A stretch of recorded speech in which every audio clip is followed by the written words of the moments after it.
گزشتہ اتوار ہم ماہ رجب کی برکات پر گفتگو کر رہے تھے.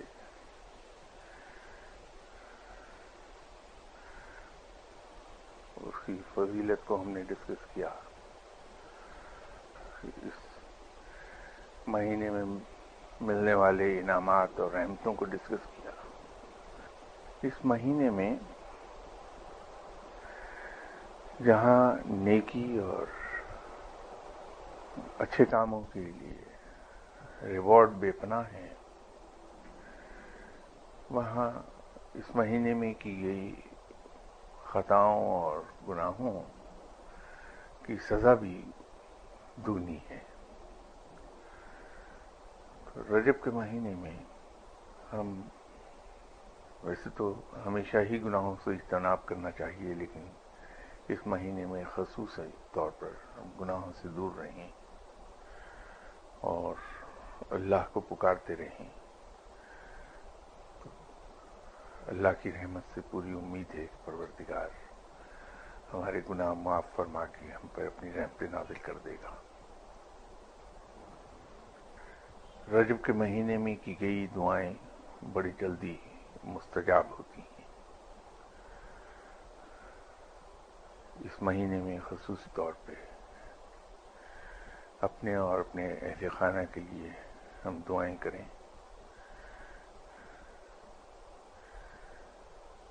جب دعاؤں کی بات میں کرتا ہوں تو میں آپ کی توجہ آپ صلی اللہ علیہ وسلم کی دعاؤں کی طرف دلانا چاہوں گا. آپ صلی اللہ علیہ وسلم سے بڑھ کر کوئی عبادت گزار نہیں. ہم سبھی جانتے ہیں کہ آپ صلی اللہ علیہ وسلم ساری رات جانماز پر کھڑے ہو کے رو رو کے اللہ کے حضور دعائیں مانگتے تھے.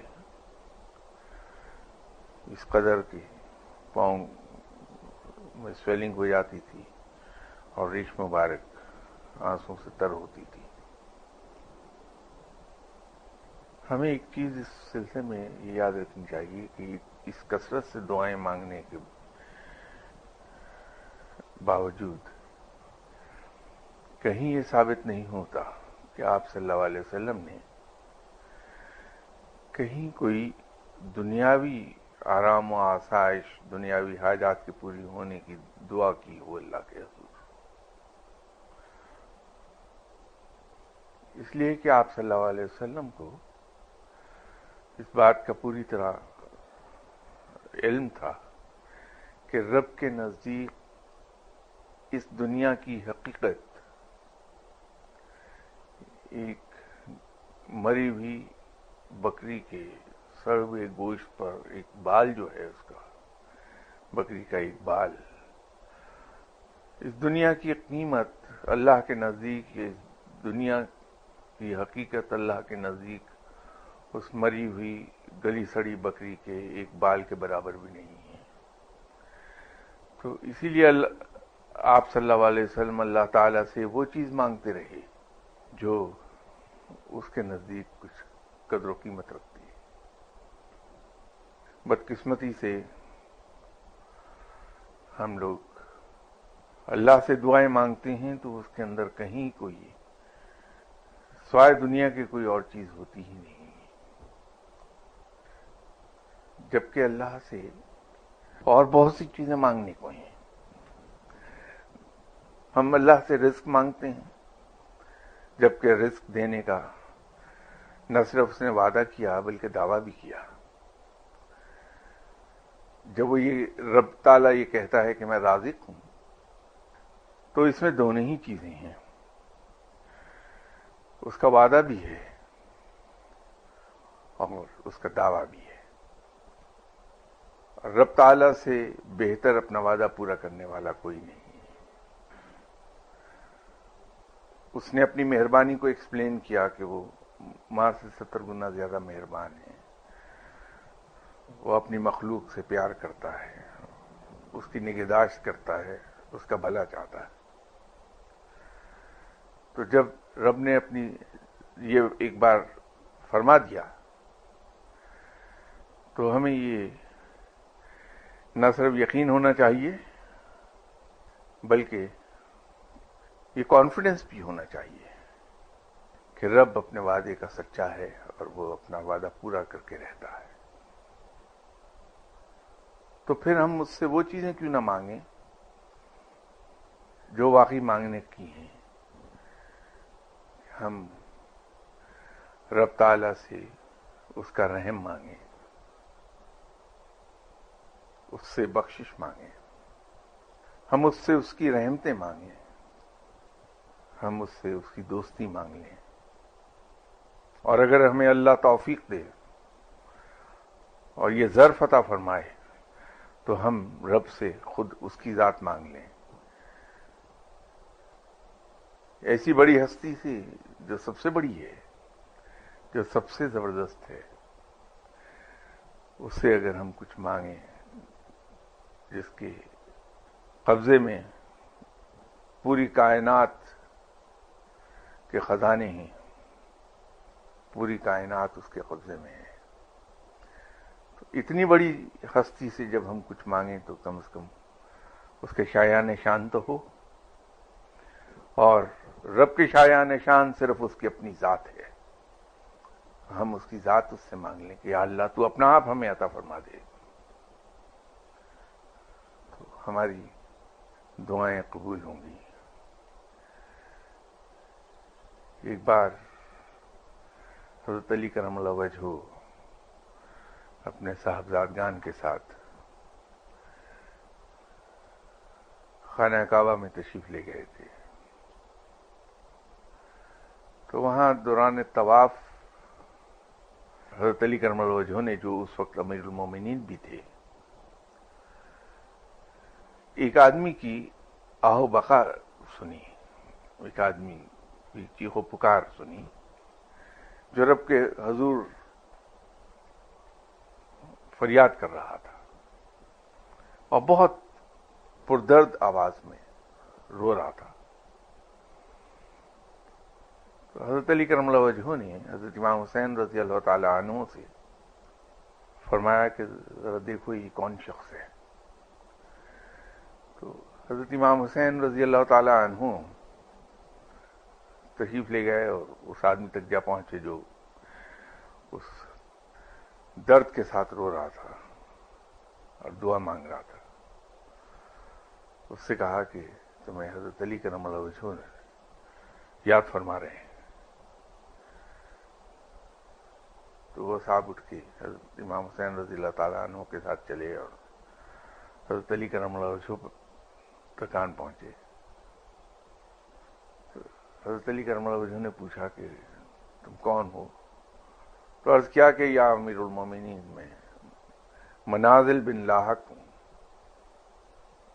تو پوچھا کہ اتنے درد سے کیوں رو رہے ہو, کیا دکھ ہے تمہیں؟ کہا کہ حضور دیکھیے میں کس قدر کڑیل جوان ہوں, لیکن میری دائیں طرف لکڑی کی طرح آکڑی ہے, مفلوج ہو چکی ہے, جس کو ہم فروزن باڈی کہتے ہیں. تو پوچھا کیسے ہوا یہ واقعہ؟ انہوں نے عرض کی کہ حضور میں چڑھتی جوانی کے دور میں تھا اور دنیا کی عیش و عشرت میں کھو گیا, گناہ کرنے لگا. میرے والد مجھے روکا کرتے تھے لیکن میں نے ایک نہیں ان کی سنی. جب میں گناہوں میں ڈوبتا چلا گیا تو میرے والد نے پھر مجھے میری مار پیٹ شروع کر دی اور سختی سے روکنا شروع کیا. میں نے اپنی بدبختی کو آواز دی اور جواب میں اپنے والد کو میں مارنے لگا جو بوڑھے تھے, اور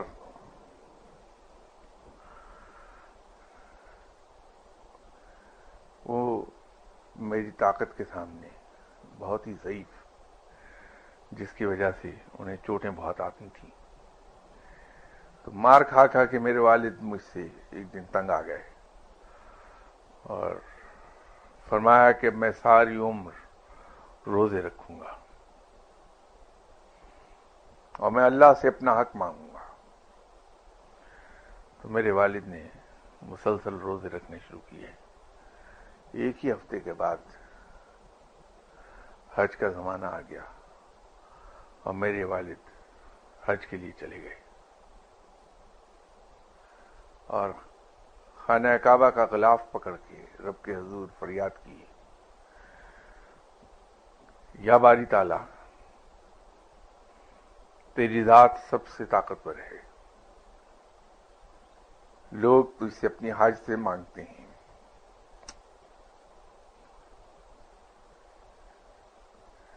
تو جو اس گھر کا مالک ہے، جس گھر کی طرف لوگ دور دور سے حج کے لیے آتے ہیں،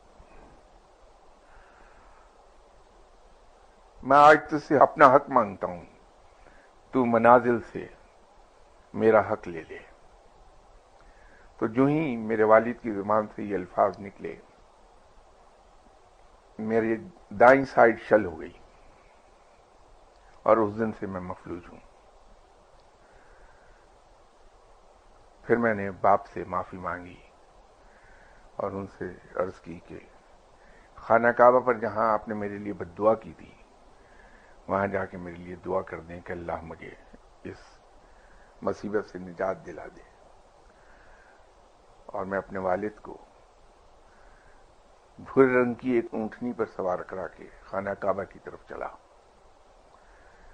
لیکن راستے میں کسی وجہ سے وہ اونٹنی بدک گئی اور بدک کر جو اچھلی تو میرے والد اونٹنی سے گر کر انتقال کر گئے. تو میں اس وقت سے اسی حال میں ہوں.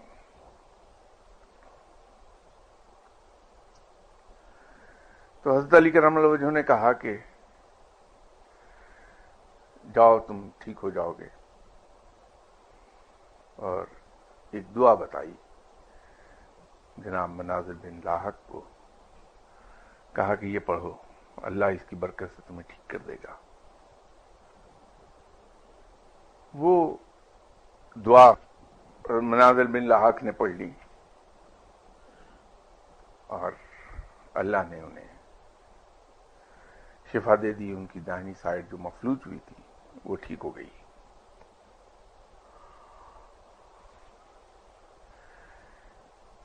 مناظر بن لاحق کا کہنا یہ ہے کہ اسی رات کو جب میں سویا تو مجھے آپ صلی اللہ علیہ وسلم کی زیارت ہو گئی اور آپ صلی اللہ علیہ وسلم نے فرمایا کہ جو دعا تمہیں میرے چچا زاد بھائی علی نے دی ہے اسے پڑھو. اس دعا میں اسم اعظم پوشیدہ ہے، اور جو شخص رب کو اسم اعظم کا نام لے کے پکارتا ہے رب اس کی دعائیں قبول کرتا ہے. اور یاد رکھیے رجب کا مہینہ تھا. وہ دعا میں آپ کے سامنے دوہرا دیتا ہوں، اگر آپ کو وہ لمبی ہے کافی، اگر آپ کو یاد رہ جائے تو اس رجب کے مہینے میں وہ دعا پڑھیے اور ہر نماز کے بعد وہ دعا مانگیے. جو آپ کی خواہش اور مراد ہے اس کا تصور کر کے اللہ کے حضور گڑ گڑائیے اور یہ دعا مانگیے. اور اس کے آخر پر جہاں یہ الفاظ آتے ہیں کہ تو میری مراد، آگے وہ کر دیں کہ یہ جو بھی ہو مجھے عطا فرما دے، بے شک ہر چیز تیرے ہی قابو میں ہے. وہ میری مراد کے بعد اپنی اس خواہش اور اپنی اس مراد اور اپنی اس حاجت کا نام لے لیجیے. وہ دعا اس طرح سے ہے کہ 3 بار درود شریف پڑھ لیجیے نماز کا سلام پھیرنے کے بعد، جیسے جس ترتیب میں بھی آپ اگر سلام پڑھتے ہیں اس کے بعد پڑھ لیجئے. اس کے بعد دعا شروع کرتے ہوئے 3 بار درود شریف پڑھ لیجئے اور اللہ کی طرف رجوع کریں، یہ کہتے ہوئے کہ اے اللہ، اے پوشیدہ چیزوں کے جاننے والے، اے وہ ذات جس کی قدرت سے آسمان بنائے گئے ہیں، اے وہ ذات جس کی قوت سے زمین بچھائی گئی ہے، اے وہ ذات جس کے نور جلال سے سورج اور چاند روشن پر نور ہیں،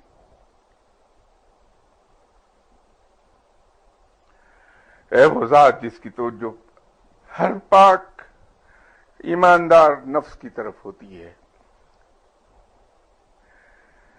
اے وہ جو ترساں اور ہراساں لوگوں کے خوف کو تسکین دینے والی ہے،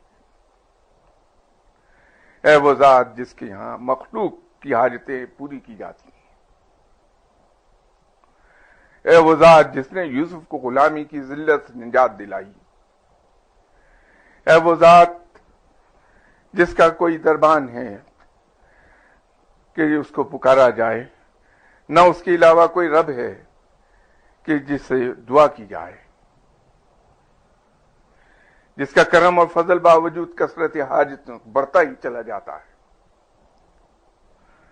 میں تجھ سے درخواست کرتا ہوں کہ تو اپنی رحمت آپ صلی اللہ علیہ وسلم اور آپ صلی اللہ علیہ وسلم کی اولاد پر نازل فرما اور مجھے میری مراد عطا کر دے. بے شک، بلا شبہ، حقیقت میں ہر چیز تیرے ہی قابو میں ہے. یہ دعا ہے جو آپ صلی اللہ علیہ وسلم نے اپنی زبان مبارک سے اس خواب میں ادا فرمائی تھی اور تلقین فرمائی تھی منازل بن لاحق کو کہ اس کو پڑھنے والے کی کوئی دعا، کوئی حاجت رد نہیں ہوتی. اسی میں اس میں اعظم پوشیدہ ہے کہ آپ صلی اللہ علیہ وسلم نے یوں فرمایا ہے، اور آپ صلی اللہ علیہ وسلم کی زبان مبارک سے نکلنے والا کوئی لفظ حکمت سے خالی نہیں اور اس میں کوئی شبہ نہیں. آپ بہت عرصے سے اس میں اعظم کی رٹ لگائے ہوئے تھے، وہ آج میں نے آپ کے سامنے بیان کر دیا. یہ دعا مانگیے رب تعالیٰ سے، انشاءاللہ وہ اپنی رحمت کے صدقے حاجتیں پوری کرے گا آپ کے. یہ رجب کے مہینے کا ہے. اگلی بار انشاءاللہ تعالی شعبان اور ذی الحج کے بارے میں گفتگو کریں گے.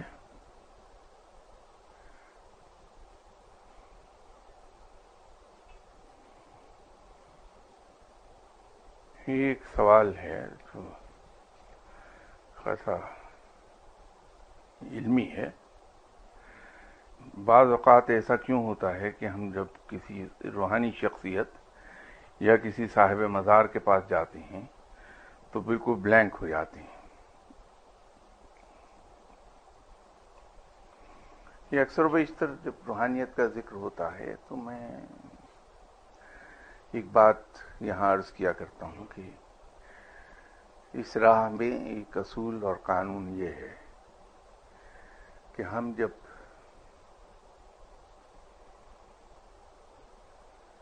کسی کے ہاتھ پر بیعت کر لیتے ہیں، کسی کے سلسلے میں داخل ہو جاتے ہیں، تو دعا کے لیے ہمیں صرف اور صرف اپنے مرشد صاحب ہی کے پاس جانا چاہیے. مدد کی درخواست صرف اور صرف اپنے مرشد صاحب ہی سے کرنا چاہیے.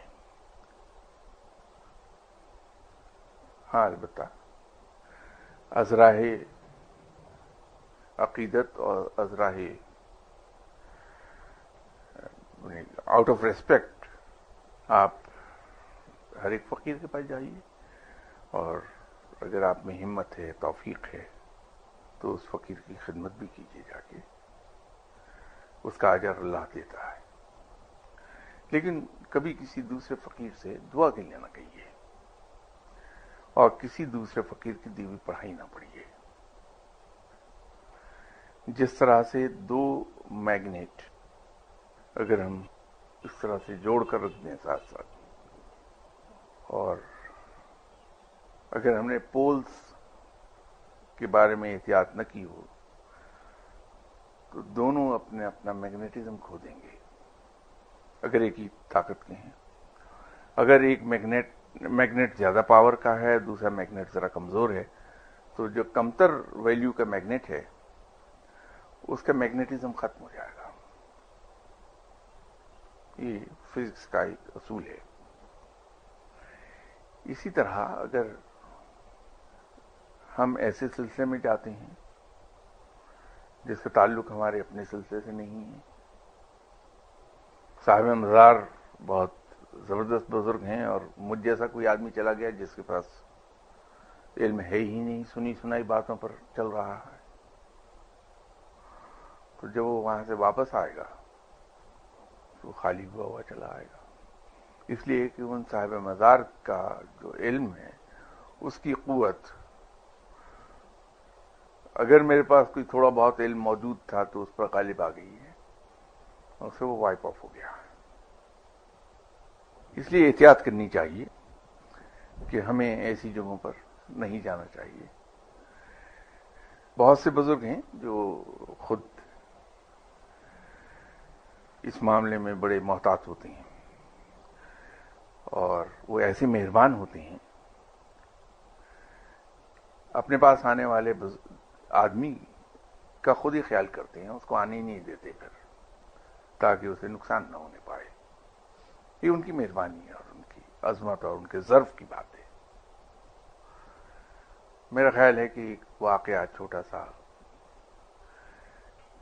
آؤٹ آف پلیس نہیں ہوگا اگر میں یہاں بیان کر دوں، اور اس میں کوئی اپنی ذات کی پروجیکشن اس میں مقصد نہیں ہے بالکل، کیونکہ میری ذات کیا ہے، کچھ بھی نہیں ہے. ہوتا میرے ساتھ یہ رہا کہ جس زمانے میں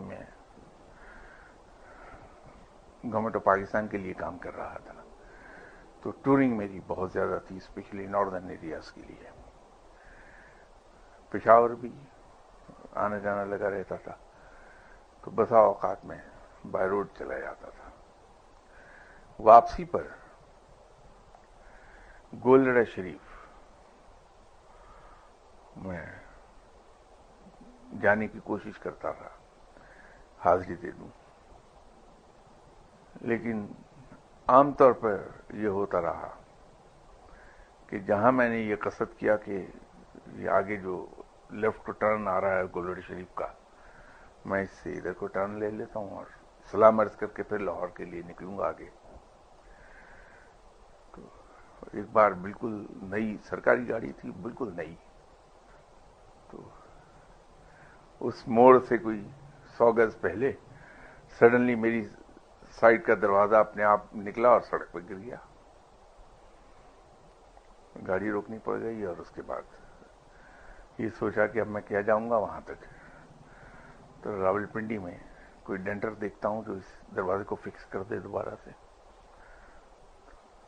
رک گیا میں،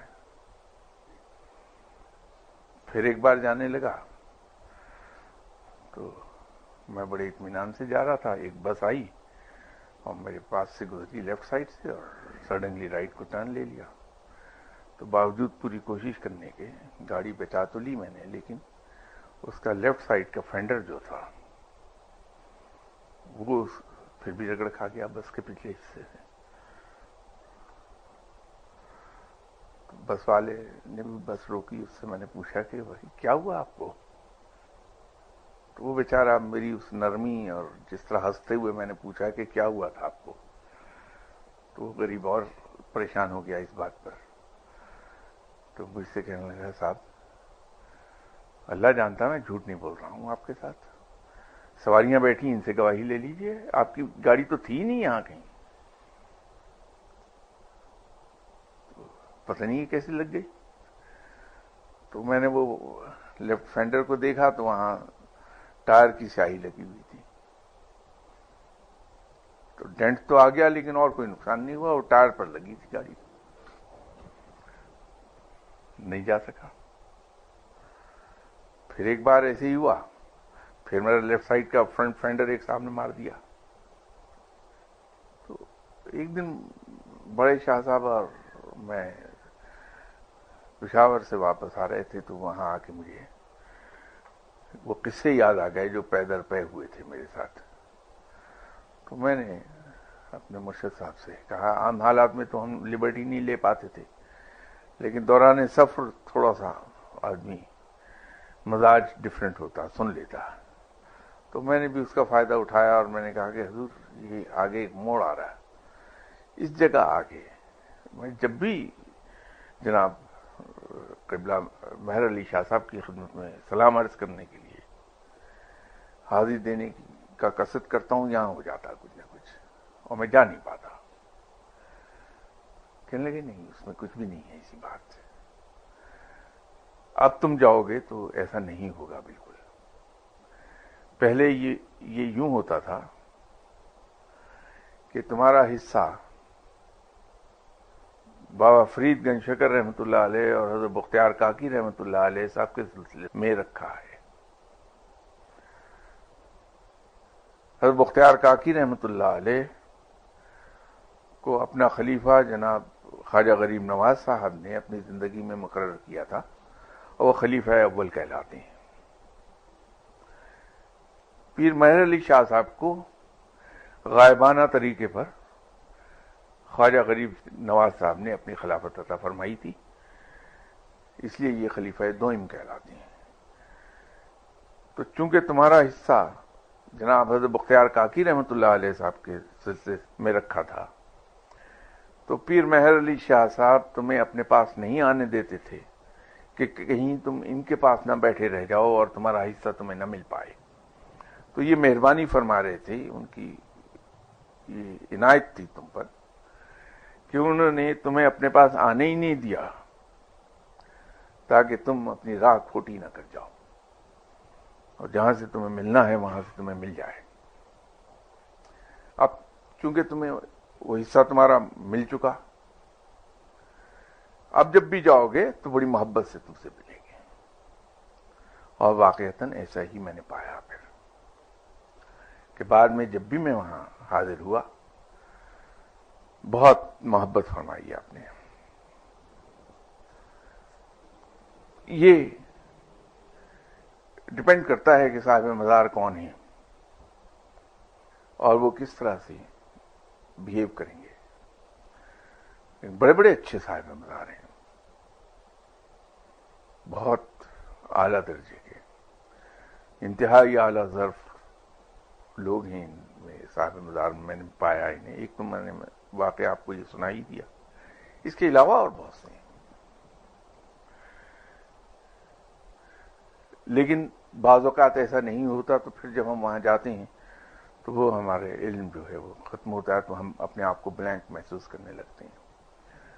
تو کوشش کیجئے کہ صرف اپنے ہی سلسلے کے لوگوں کے پاس جائیے آپ. البتہ سنت کے مطابق فاتحہ ضرور پڑھ دیجیے ہر جگہ، وہاں دعا نہ مانگیے، پھر فاتحہ پڑھیے اور اللہ کے حضور یہ دعا کیجیے کہ یا باری تعالیٰ جو کچھ یہ میں نے تیرا کلام تلاوت کیا اسے میں نے تیرے اور تیرے نبی اکرم صلی اللہ علیہ وسلم کی حضور نظر پیش کیا، بطور نذرانہ پیش کیا، اسے تو قبول فرما اور اس کا ثواب صاحب مزار کی روح کو بخش دے. اس کے بعد باہر آ جائیے، انشاءاللہ بلینک نہیں ہوں گے.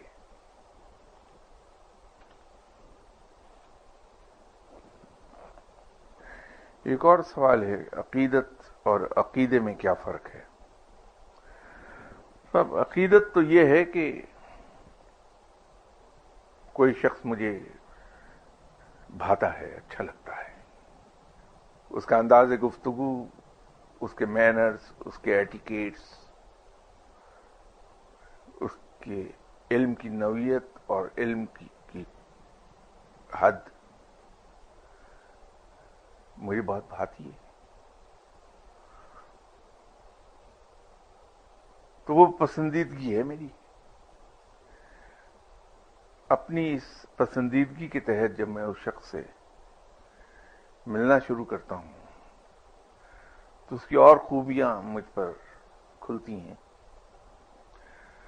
تو وہ میری پسندیدگی اس شخص کے لیے میری محبت میں تبدیل ہو جاتی ہے، تو اور میں اس شخص کے قریب آ جاتا ہوں اپنی محبت کی وجہ سے، تو اس کی عادات و اطوار، اس کی خوبیاں، اس کے طور طریقے اور زیادہ تفصیل سے میرے سامنے آتے ہیں۔ تو یہ محبت اس سے بھی اگلے درجے پہ چلی جاتی ہے اور میں اسے آئیڈیلائز کر لیتا ہوں، تو وہ عقیدت ہو گئی۔ جب کسی شخص سے مجھے عقیدت ہو جائے گی، اسے میں آئیڈیلائز کر لوں گا، تو لامحالہ میں اس کی نقل کرنے لگوں گا ہر طریقے سے۔ یہ عقیدت ہے۔ محبت سے اگلا مقام، جس کو انگریزی میں ہم آئیڈیلائز کرنا کہتے ہیں، اردو میں اس کو ہم عقیدت کہتے ہیں، جسے ہم بطور رول ماڈل سیٹ کر لیں اپنے لیے، یہ پروسیس عقیدت ہے۔ عقیدہ اس سے ذرا تھوڑا سا مختلف ہے۔ کسی کے کہے ہوئے فرمودات، کسی کے بیان کیے ہوئے اصول یا کسی کی کہی ہوئی باتیں، اس کو ہم سچ جاننے لگیں، برحق جاننے لگیں اور اس پر عمل شروع کر دیں، تو یہ عقیدہ ہو گیا۔ صرف یہ فرق ہے۔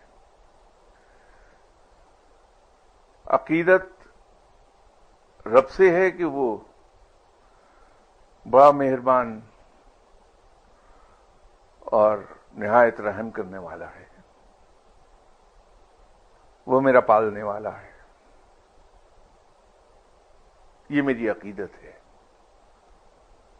عقیدہ یہ ہے میرا کہ رب ایک ہے، اس کے علاوہ کوئی لائق عبادت نہیں، آپ صلی اللہ علیہ وسلم اس کے آخری اور سچے نبی ہیں، قرآن آخری کتاب ہے اور اس کے اندر بیان کردہ اصول اسلام ہے۔ یہ میرا عقیدہ ہے۔ یہ عقیدہ کیوں ہے؟ کہ میرے رب نے یوں فرمایا ہے، تو اپنے رب کے کہنے پر میں اس کی کہی ہوئی باتوں کو سچ سمجھ رہا ہوں، اس پہ ایمان لے آیا ہوں، یہ میرا عقیدہ ہے۔ اور عقیدت میری یہ ہے کہ میرا رب نہایت محبت کرنے والا ہے، بڑا مہربان ہے، نہایت رحم کرنے والا ہے، یہ میری عقیدت ہے اس کے ساتھ، یہ محبت ہے میری اس کے ساتھ، کیونکہ وہ اپنی صفات میں یکتا ہے، میں اسے یکتا سمجھتا ہوں، ہر طریقے سے یکتا ہے، اسی لیے اس کے ساتھ شدید محبت ہے مجھے اس سے، اور وہی محبت عقیدت ہے میری۔ بس یہ فرق ہے دونوں میں۔ تو انشاءاللہ تعالی اگلی اتوار شعبان اور ذی الحج پر گفتگو کریں گے۔